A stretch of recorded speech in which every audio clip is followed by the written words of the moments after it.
Merci d'être là. Ça fait vraiment plaisir de voir autant de monde à une conf pas liée au PHP. Donc ouais, pour mon premier forum PHP, j'ai décidé de vous parler de PHP. Donc c'est un sujet qui me tient particulièrement à cœur parce que ça fait 2 ans que je travaille avec ça. J'ai pris pas mal de temps pour l'apprivoiser parce qu'en français il n'y a pas grand chose et en anglais il y a beaucoup d'exemples mais ils se contredisent. Donc c'était pas facile de trouver le vrai du faux. Donc ici je vais vous faire on va dire le best-of de ce que j'ai trouvé. D'habitude je fais des formations en un jour, donc ça va vraiment être chaud de rentrer tout ça dans 30 minutes, mais on va faire de notre mieux. Donc Solid, ça a été présenté par Uncle Bob en 2012, il a fait un blog post, vous verrez l'adresse plus tard. Et il a dit voilà, j'ai fait Solid, j'ai fait un acronyme qui claque complètement 5 principes de base de la programmation orientée objet. Et j'ai décidé de faire la même chose pour la clean architecture. Étant donné qu'il n'y avait pas d'acronyme pour ça, à part Hummus, il a décidé de l'appeler clean, assez sobrement donc. Et je vais vous présenter ici les trois effets positifs que j'ai vus en utilisant cette clean architecture, c'est-à-dire on va être complètement indépendant des librairies externes et du framework, mais on va bien sûr les utiliser. Notre code va être beaucoup plus clair et notre code va être hyper testable. On ne va pas avoir besoin de tests end-to-end, par exemple, pour tester les vues. Vous verrez comment ça marche. Mais avant de parler des solutions, on va parler du problème. Et je vais vous parler d'un projet complètement fictif, bien sûr, où je vais un peu grossir les traits et un peu caricaturer. Mais voilà, donc toute ressemblance avec des projets existants ou ayant existé est vraiment purement fortuite. Et comme tout projet qui se respecte, on va partir sur un beau MVC où j'ai un utilisateur qui, via des routes, appelle un contrôleur. Ce contrôleur appelle le modèle lui envoie des entités. Enfin, vous connaissez la chanson et les entités sont passées au modèle, à la vue, pardon. Et tout va bien dans le meilleur des mondes. Et puis le temps passe, et même 2 semaines plus tard, on voit que la vue commence à avoir des impacts sur le modèle, c'est-à-dire que tiens, je reçois l'entité, mais j'aimerais bien par exemple connaître l'âge de l'utilisateur. Toi, tu as sa date de naissance, donc je vais te faire un get. Est-ce que tu peux faire un get age sur le modèle? Ça m'arrangerait, voilà. Premier impact de la vue sur le modèle. Deuxième impact, par exemple, tiens, j'ai besoin de savoir. Je suis un admin, j'ai besoin de savoir s'il doit afficher ça ou ça. Je vais utiliser des constantes, donc je vais utiliser les constantes du modèle. C'est pratique, elles sont là, je vais les utiliser, très bien. Ensuite, on continue comme ça. Et on voit par exemple que pour les JSON, pour les fameuses API où vous envoyez un JSON, le JSON est une vue et on va commencer à dire au modèle, en fait quand je te serialize, est-ce que tu pourrais pas mettre le mot de passe? Donc on va commencer à mettre des annotations dans le modèle pour dire tiens pour la vue je te prépare le boulot et comme ça la vue n'a rien à faire en fait. Et encore un impact de la vue sur le modèle. Ensuite évidemment le contrôleur commence à faire des try-catch sur des choses qui se passent sur le modèle.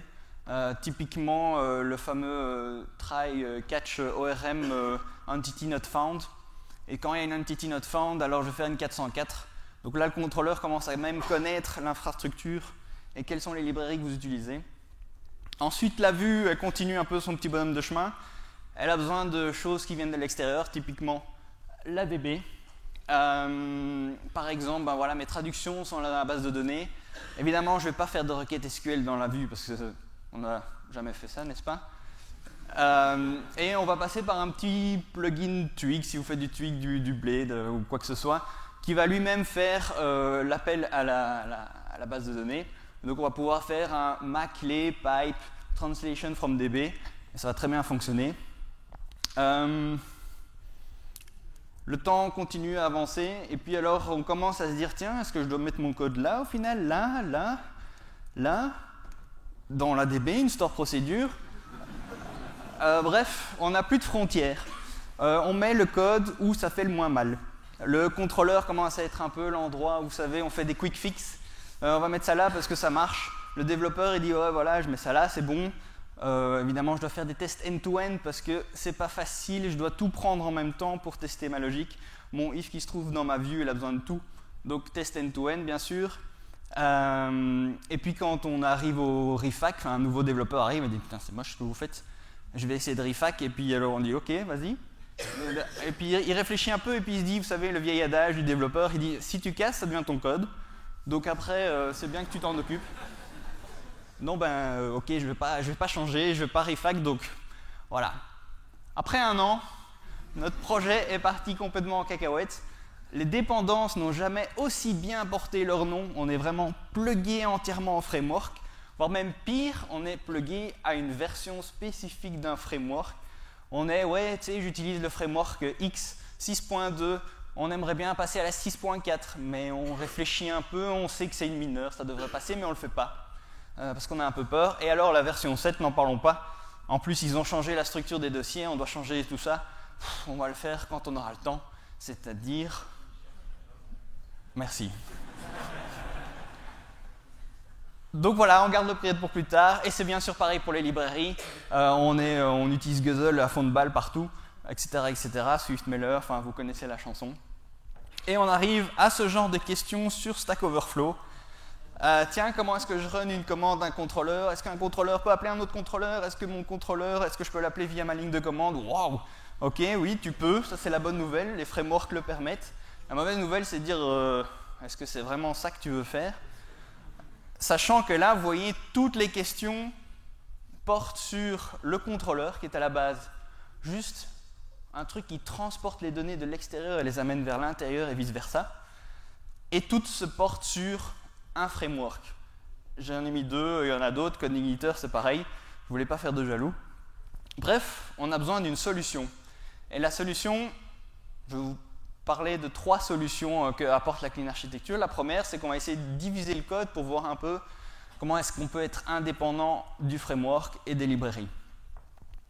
Donc on va partir sur un cercle où à gauche, ce sont ceux qui nous appellent et à droite, ce sont ceux qu'on appelle. Donc évidemment, il y a les API qui peuvent vous appeler et vous appelez une DB, une autre API. Vous passez vos messages dans une queue par exemple. Tout ça marche très bien. Et le rond, c'est le code que vous gérez. C'est votre code, ce n'est pas le code des librairies. Donc c'est théoriquement ce que vous gérez, c'est votre code métier. Dans un cas classique, voilà, vous faites un petit service, il doit envoyer un mail et vous suivez la doc.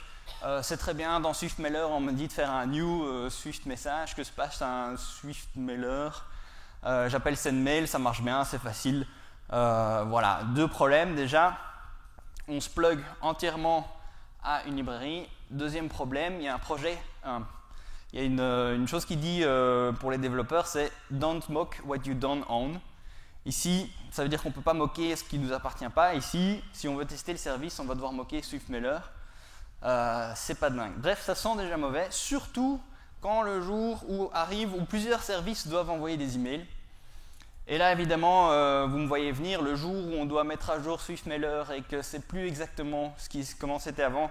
Il y a des BC breaks, ça devient compliqué, il faut changer tous ces services. Et ça donne vraiment pas envie. C'est à ce moment-là, en général, qu'on se dit bon, on va le faire, on va prendre 1 ou 2 jours, mais bon, en fait, la plus-value d'upgrader dans ce cas-ci n'est pas vraiment extraordinaire. Donc ça, on veut éviter de faire. Donc ce qu'on va commencer, c'est de se dire, très bien, j'ai un service et j'aimerais bien pouvoir envoyer un email, mais je veux garder complètement je veux être propriétaire du code que je vais créer. Si j'ai envie de le changer, je le changerai. Si je n'ai pas envie de le changer, il restera comme ça. Donc on va commencer par faire une petite classe qui va envoyer un mail. Cette classe aura une méthode sendEmail, sendMyEmail, vous l'appelez comme vous voulez, avec les arguments que vous voulez, comme ça vous convient le mieux. Vous ne devez pas être PSR 7, 18, 14, 2, enfin bref, c'est votre code, c'est vous qui gérez, donc il n'y a aucun problème pour vous. Évidemment, tous les services qui veulent envoyer un mail appelleront cette classe, et du coup, on est déjà un peu mieux. Alors évidemment, malheureusement, cette classe, elle va utiliser SwiftMailer. Du coup, qu'est-ce que ça veut dire? C'est que cette classe, elle est dans votre rond, et elle va toujours être dépendante d'un framework, d'une librairie. Donc ce qu'on va faire, c'est d'abord on va en faire plutôt une interface. Comme ça, votre code sera juste dépendant d'une interface. Et derrière, on va lui plugger ce qu'on appelle un adapteur qui va donc implémenter cette interface et qui va utiliser la librairie. Donc elle va dire très bien, moi je fais en sorte que ça marche pour toi et derrière je fais les modifications, je fais des new Swift messages, etc. etc. Je fais le job. Et toi, tu appelleras juste l'interface. Quelqu'un, sans doute, le Dependency Injection Container va t'injecter cet objet-là qui va implémenter l'interface. Donc pour toi, tu n'y verras que du feu. Gros avantage de ça, bien sûr, c'est que le jour où SwiftMailer se met à jour, vous avez juste un adapteur à changer.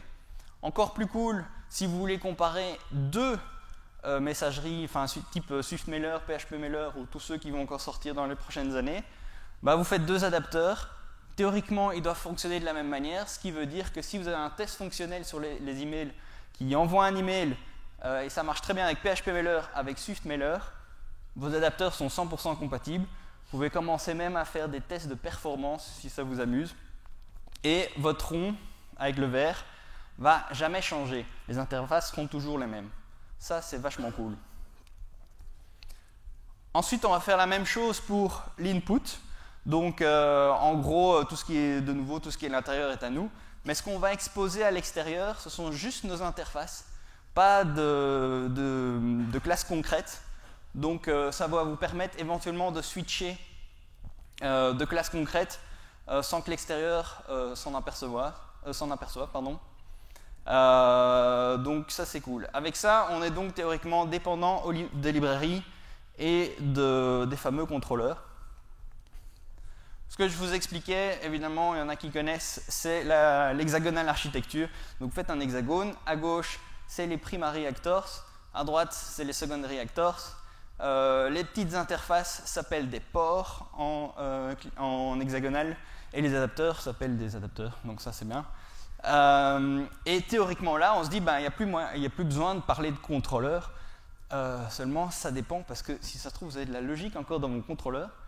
Donc on va regarder où est-ce qu'on doit mettre notre code au final. Et pour répondre à ça, on doit d'abord répondre à cette question. Qu'est-ce qui est le plus important dans votre code? Est-ce que c'est votre framework? On l'a vu que si c'était le cas, ça allait être compliqué parce qu'il influence jusqu'à votre dossier, qui est quand même pas cool pour être indépendant.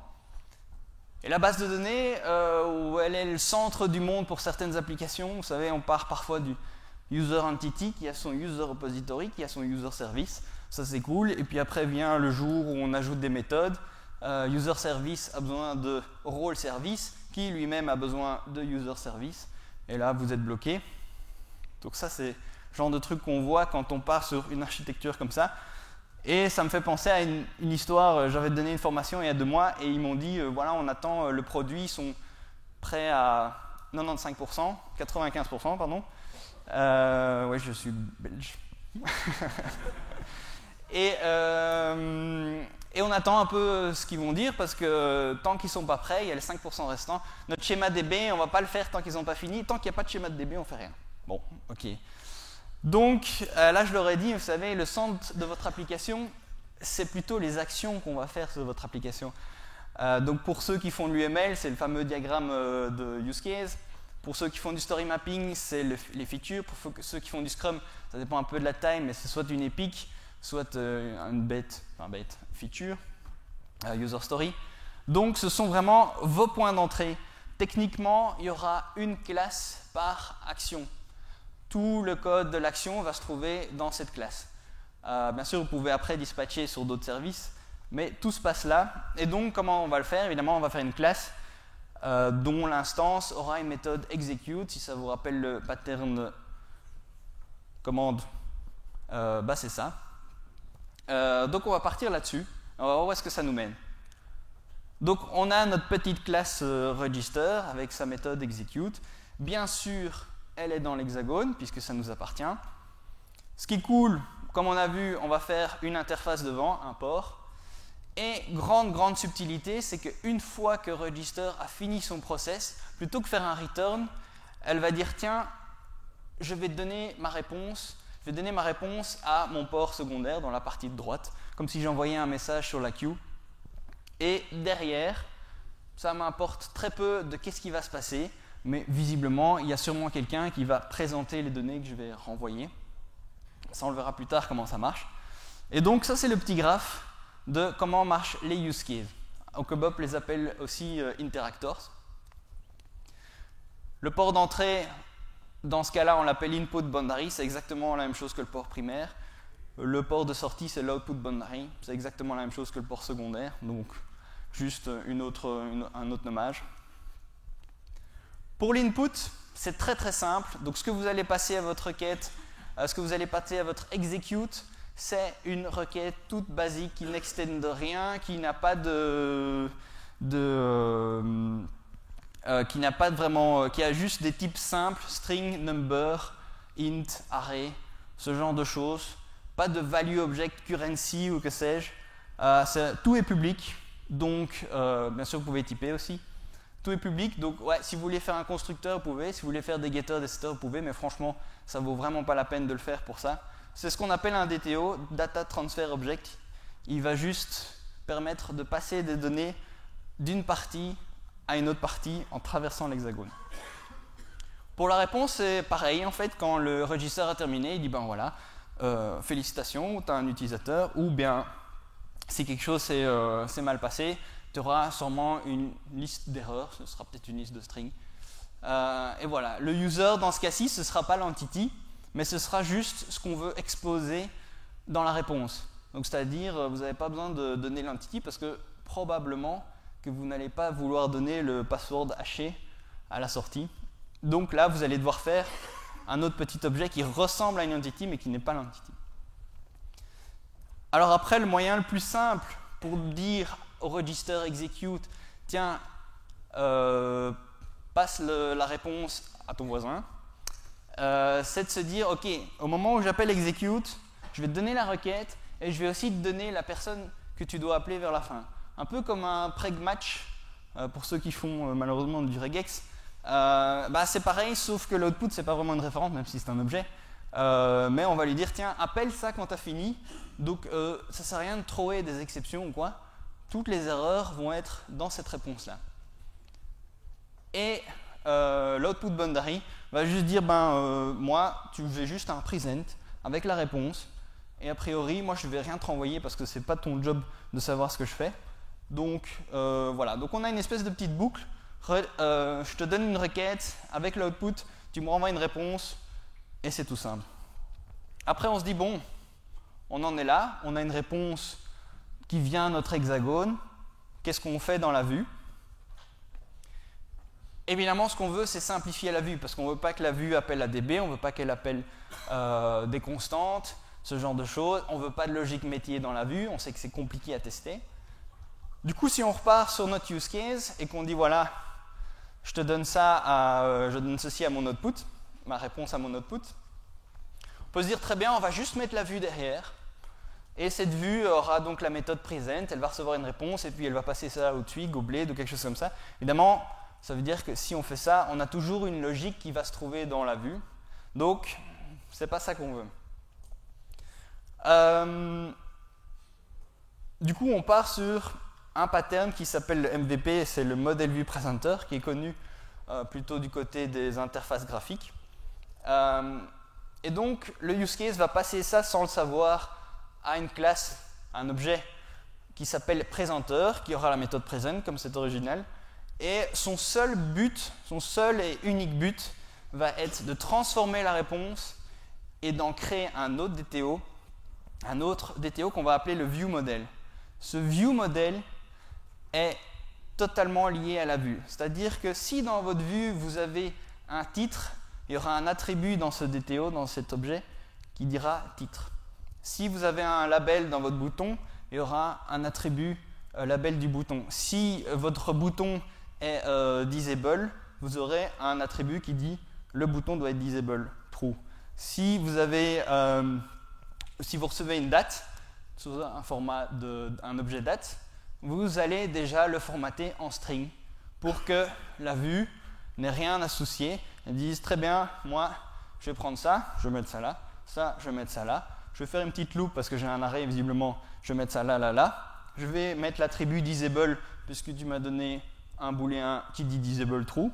Bref, dans la vue commence à être assez simple, et il n'y a plus de if, si ce n'est les if de la logique métier, bien sûr.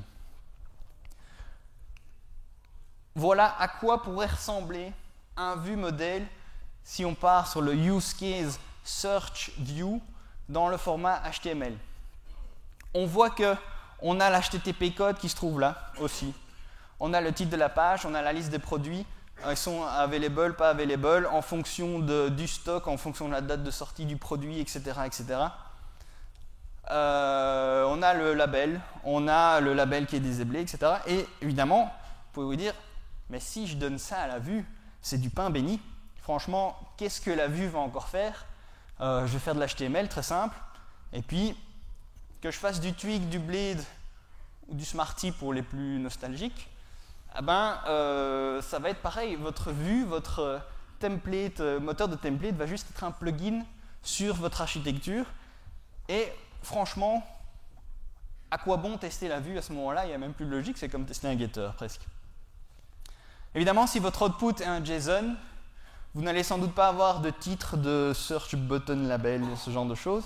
Si vous aurez toujours un HTTP code.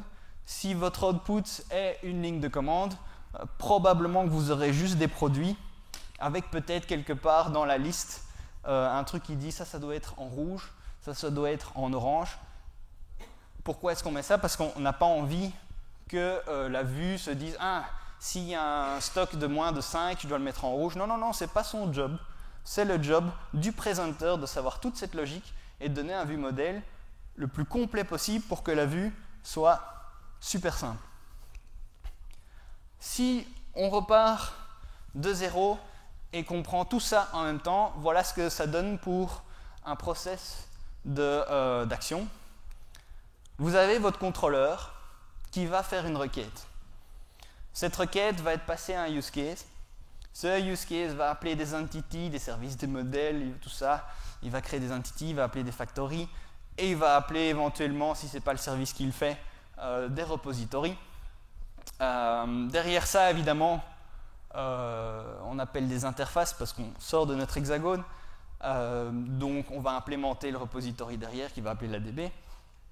Ensuite, le use case, quand il a terminé de faire tout ça, il va dire très bien, qu'est-ce que je dois envoyer à mon présenteur? Il dit, je vais faire une réponse, je vais envoyer ça au présenteur. Il dit très bien, le présenteur, je ne sais pas qui c'est, mais je vais donner ça à une interface. Derrière, le présenteur, il va choper la réponse et il va dire très bien, moi, mon job, c'est juste de créer un view model. Je vais te créer un DTO et le contrôleur va le récupérer et il va le passer à la vue. Donc voilà, a priori, le schéma, même si ça ne se voit pas comme ça de prime abord, est assez simple. Et surtout, le plus important, c'est regarder toutes ces flèches qui vont vers votre domaine, vers votre code à vous, votre hexagone. Il n'y a rien qui sort. Ça veut dire que le contrôleur devient un plugin, le présenteur devient un plugin, le repository devient un plugin. Tout est là pour vous écouter, c'est vous qui choisissez. Ça veut dire que si un des trucs change, votre code métier ne va pas changer. Si vous changez votre vue, votre code métier ne va pas changer. Donc vous êtes plutôt relax par rapport à ça. Pour ce qui est des tests, je parlais des tests tout à l'heure. Pour ce qui est des tests du use case, vous imaginez bien que c'est assez simple. Il suffit de faire une request qui est un DTO super simple à instancier puisque tout est public. Le use case c'est très simple, c'est une méthode execute, donc assez basique à appeler. Vous moquez ce qu'il faut moquer, vous ne moquez pas si vous n'aimez pas moquer, faites comme vous voulez. Et derrière, vous récupérez juste une réponse et vous dites très bien, c'est ça que je devais avoir quand j'ai appelé mon use case. C'est parfait. Pour ce qui est du présenteur, c'est exactement pareil. Les tests unitaires sont super simples. Vous passez une réponse à votre présenteur, vous dites voilà, j'ai ceci comme réponse, et vous testez, vous faites des assertions sur votre vue modèle en disant disable doit être à true dans ce cas-là. Je dois avoir mon label qui est dans cet état-là. Si je n'ai pas de stock, je dois avoir un booléen qui dit que c'est false. Voilà, vous n'avez pas besoin de booter un framework, vous n'avez pas besoin de librairie. C'est franchement super simple. Et puis il y a la vue qui est là. Et elle dit franchement, il n'y a plus grand-chose à faire. Moi personnellement, je ne la teste plus. Je regarde à quoi ça ressemble sur le moment même. et je dis ok, c'est bon.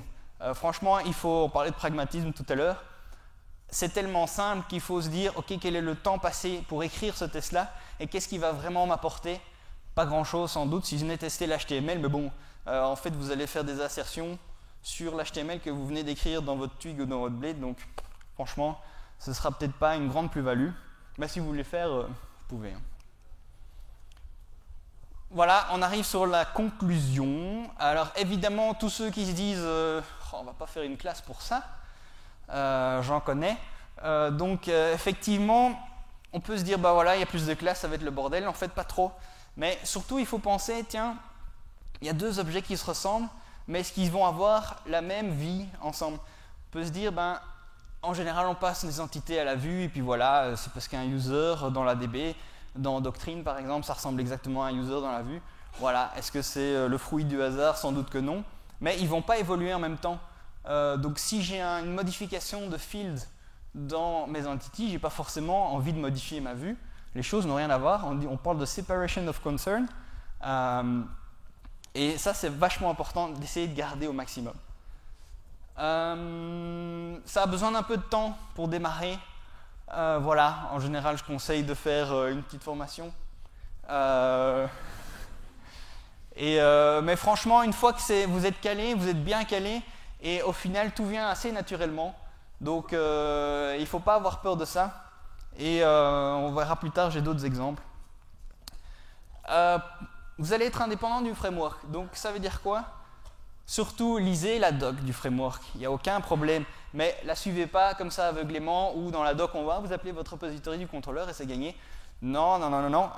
Il faut utiliser le framework, mais pas en être dépendant.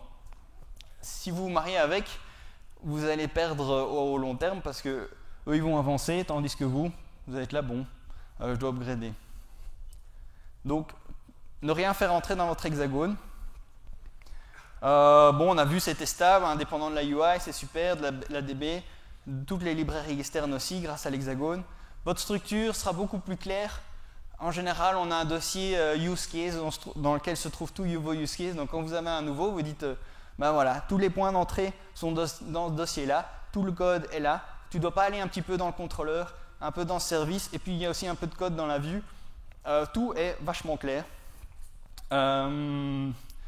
Voilà. Je finirai par dire, soyez pragmatiques, car oui, on a des interfaces, des DTO, ce genre de trucs, mais réfléchissez un petit peu. Je dis d'être pragmatique, mais ça ne veut pas dire de faire n'importe quoi non plus.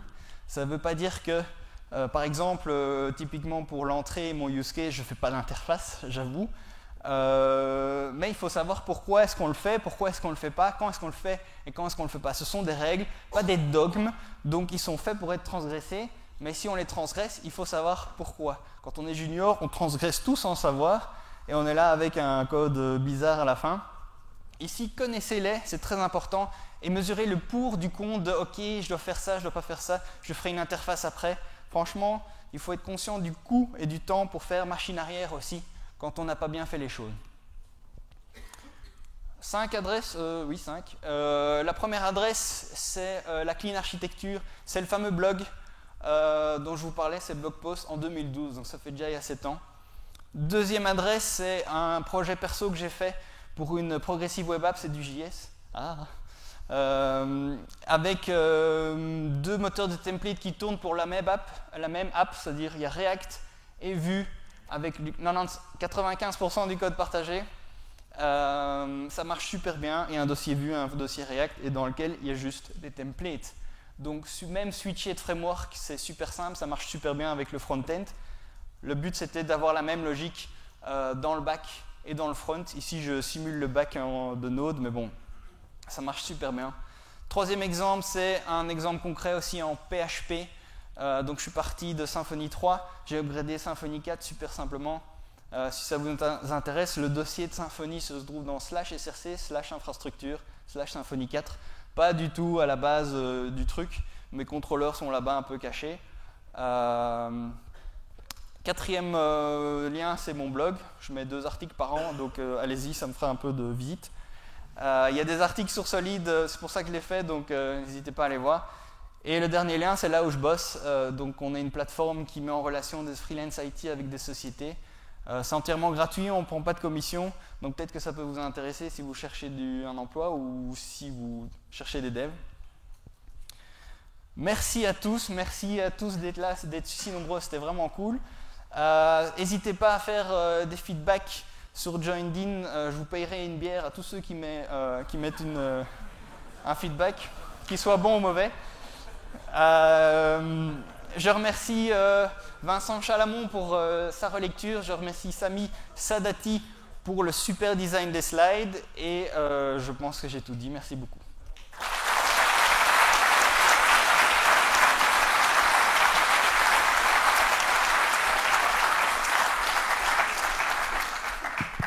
Merci beaucoup Nicolas. Pardon. Est-ce que vous avez des questions? Oui.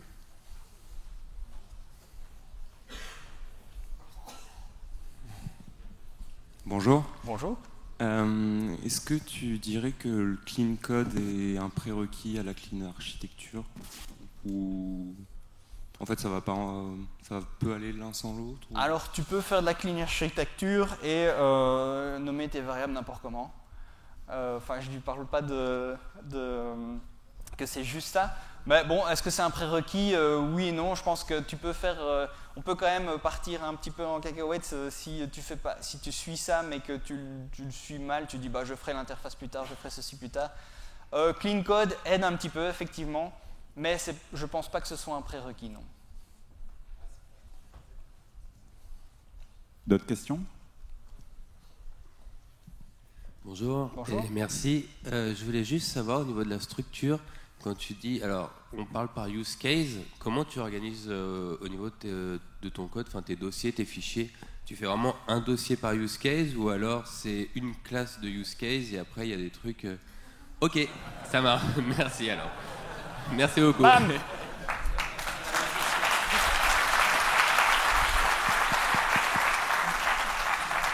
Alors j'ai un dossier use case qui peut être par domaine. Si vous faites du DDD, vous pouvez faire ça comme ça, pardon. Et dans chaque use case, il y a le strict minimum, c'est-à-dire le use case en question, la requête, la réponse bien sûr, et son présenteur qui va avec, donc le fameux present avec la réponse. Voilà. Et à un moment, je parle de menu de restaurant ici. J'ai mon menu HTML presenter, mon menu HTML view model, avec un petit view model que j'utiliserai aussi, puisque dans mon view model, j'ai parfois des objets. Je ne veux pas utiliser toujours des arrays. Donc voilà, ça ressemble à ça, partie vue. Et puis je pense que oui, j'ai encore un slide qui dit ça, c'est dans mon infrastructure, donc tout ce qui est Twig, on va dire. Et là-dedans, j'ai toutes mes vues qui sont là, puisque ici théoriquement on ne parle pas d'infrastructure, c'est-à-dire on ne parle pas de Twig et tout ça, parce que c'est de l'HTML, c'est des DTO. Par contre la vue utilisera Blade, Twig et tout ça, et là on partira là-dedans. Et si tu veux même être carrément plus complet, ça c'est par exemple une vue. En gros, il y a un peu de code, on fait des redirections quand il faut faire des redirections en fonction du view model. On fait des formes si on fait du Symfony, si on en a besoin. Et puis tout à la fin, on dit tiens, donc ce sera la méthode generateView que le contrôleur va appeler. Il dit donne-moi une vue, et puis lui en fait ce qu'il va faire c'est carrément toute une réponse dans laquelle il y a l'HTML. J'espère avoir été complet.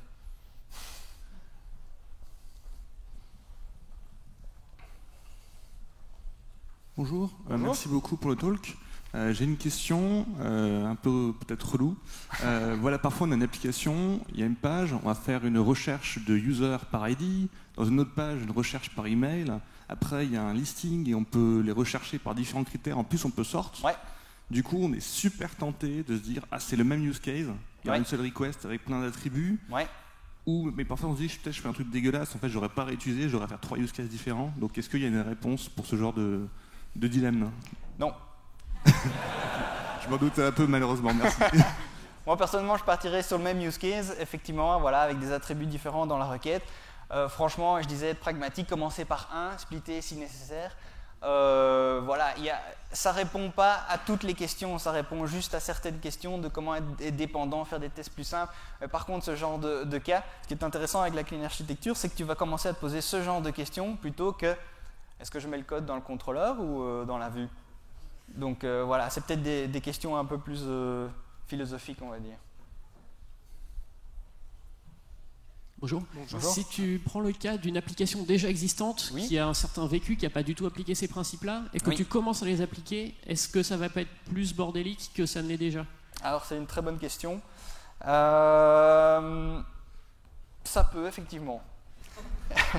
Mais il faut se dire, bon alors il y a quelqu'un dans la salle là-bas qui est en train de refac, ils sont en train de refac l'application. Ils partent pas de ok on refac tout d'un coup. Ils disent bon d'abord les nouvelles features on va les faire en clean architecture, on va un peu se casser les dents dessus. Et puis après on verra pour la suite. Franchement si ton code fonctionne et qu'il fonctionne comme ça depuis 6 mois, bah, moi je ne toucherai pas dans un premier temps. Et puis peut-être si vous avez le temps, ce qui n'arrivera jamais, tu commenceras à mettre un peu de clean architecture là-dedans. Mais ouais, alors tu partirais peut-être sur un dossier clean architecture ou quelque chose comme ça. Mais de nouveau, il n'y a pas de solution miracle pour le code legacy. Ça, je te conseille alors le bouquin Refactoring de Martin Fowler, qui parle très bien de comment passer d'un truc dégueulasse à un truc assez sexy.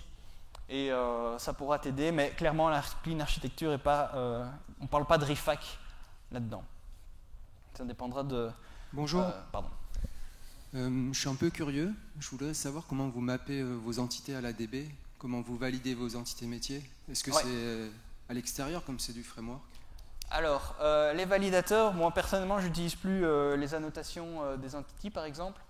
Il y a deux très bons frameworks, deux très bonnes librairies qui font ça, qui s'appellent Assert. Il y en a une qui est il y en a deux, donc il y en a une qui est très cool parce que tu peux lui donner un array de genre first name quelque chose, last name une valeur, et il te renvoie une liste de toutes les exceptions pour chaque attribut. Donc moi j'utilise ça, j'utilise plus les annotations pour cette partie-là. Pour tout ce qui est mapping par rapport, j'imagine que c'est pour Doctrine que tu parles. Alors là, soit tu pars en mode pragmatique en disant je les laisse là pour le moment, soit tu fais un peu à la DDD, tu fais une factory qui va te faire, qui va t'instancier des entités. Mais alors ce sera dans la partie infrastructure parce qu'elle va t'instancier des entités qui répondent à une interface, mais c'est un peu compliqué. Ou bien alors tu peux dire très bien, je ne mets pas d'annotation et je pars en mode YAML XML. Donc il y a plusieurs options. Moi d'abord je partirais sur, s'il y a déjà plein d'annotations, c'est pour le moment de les laisser, mais de se dire ok on va essayer de changer ça un peu plus tard. Mais si pour un nouveau projet, je partirais soit sur la factory, soit sur le YAML, mais comme ça va être déprécié, comme c'est déprécié, vous passez au XML du coup. Voilà. Et pour les assertions, franchement, les libs sont super bien faites. Donc au final, ça ressemble vraiment à de la notation, sauf que c'est du PHP, quoi. C'est machin, has to be string, has to be greater than machin. Et ça se lit. C'est même plus facile parce que tu regroupes toutes tes assertions à un endroit. Donc voilà. Bonjour. J'avais une question par rapport donc, aux performances et le fait de rajouter donc, les présenteurs, parce que tu appelles les présenteurs. Ouais. Du coup, on va rajouter une petite surcouche. Et nous, on travaille par exemple sur des applis qui vont être assez demandeuses. Ouais. Et tout de suite, on a cette problématique-là, c'est que dès qu'on va rajouter, c'est quoi, il faut retravailler sur les objets et compagnie et sur les tableaux. Et dès qu'il commence à avoir pas mal de données, ça devient problématique. Ouais. Est-ce que justement, tu as des retours là-dessus ? Pas encore, mais je serais curieux d'avoir le tien. Étant donné que toute la logique, bon alors c'est vrai qu'on fait un objet pour le passer à la vue, c'est juste création d'un objet. Maintenant, il ne faut pas oublier que si toute cette partie if, logique, se trouve dans la vue, ça va utiliser ton moteur de template TUI qui va appeler un plugin, qui va appeler ceci. Donc au final, peut-être qu'avec la stack trace, tu vas avoir beaucoup de choses sans le vouloir aussi. Je je pense pas qu'il va y avoir une modification de performance extraordinaire sur d'abord je te fais un view modèle et puis je passe ça à la vue et lui n'a plus rien à faire en fait. Toute la logique sera juste déplacée dans le présenteur et plus dans la vue. Donc je pense pas que le surplus va apporter vraiment un problème de performance. J'ai pas entendu parler de ça en tout cas. Dans tout ce que j'ai lu, on m'a pas dit présenteur c'est pourri, ça ralentit tout. Merci beaucoup, c'était notre dernière question. Je vous invite à vous rendre dans le hall maintenant pour la pause. Merci encore Nicolas. Merci.